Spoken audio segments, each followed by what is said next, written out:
మునిగి తేలుతారు కానీ మా ప్రభుత్వం మాత్రం ఇక్కడనే కూర్చుంటుందని చెప్పి సభాముఖంగా నేను తెలియజేస్తా ఉన్నా. మా హామీలు ఎటువంటి హామీలు అధ్యక్ష? పేద ప్రజలకు ఉపయోగపడే గ్యారెంటీలు. అదే గవర్నర్ గారు చెప్పినారు, ఆర్టీసీలో మహిళలకు ఉచిత ప్రయాణం ఎద్దేవా చేసినారు అధ్యక్ష. ఆటో డ్రైవర్లతోటి చట్టాపట్టాలు వేసుకొని ఆటోలో ఎక్కిండ్రు.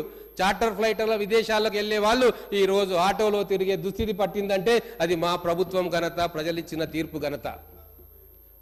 15 కోట్ల అక్క చెల్లెండ్లు ఈరోజు ఆర్టీసీ బస్సులో ప్రయాణం చేస్తే నిన్ననే ఆర్టీసీ ఎండీ గారు ఒక ప్రకటన ఇచ్చిండ్రు. 532 కోట్ల ప్రజాధనం ఆదా అయ్యింది. కేవలం 62 రోజుల్లో 532 కోట్ల ప్రజాధనం ఆదా అయ్యిందంటే నెలకు ఎంత అవుతుంది, సంవత్సరానికి ఎంత అవుతుంది, 5 సంవత్సరాలకు ఎంత అవుతుంది అని లెక్కలేసుకోండి.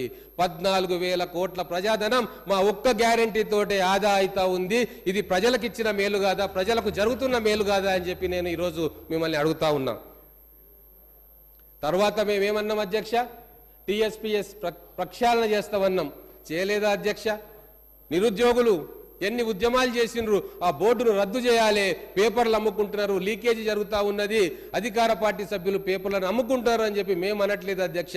కడుపు మండిన నిరుద్యోగులు రోడ్ల మీదకి వచ్చి ఉద్యమాలు చేసిండ్రు. ప్రవళిక అనే యువతి ఆత్మహత్య చేసుకుంటే లవ్ స్టోరీ, లవ్ యాంగిల్ అంటగట్టిన దుర్మార్గపు నీచమైన ప్రభుత్వం గత ప్రభుత్వం అని చెప్పి నేను ఈరోజు చెప్తా ఉన్నా.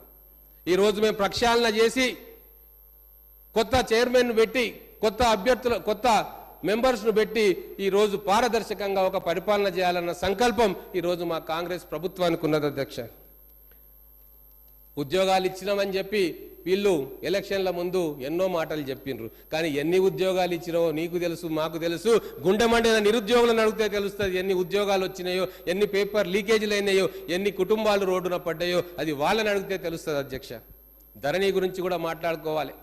ధరణి లక్షల మంది రైతాంగానికి కంటి మీద కునుకు లేకుండా చేసింది, పంచాయతీలు పెట్టింది, అన్నదమ్ముల మధ్య గొడవలు పెట్టింది, ఇరుగు పొరుగు మధ్య గొడవలు పెట్టింది, హత్యలకు కూడా దారితీసింది.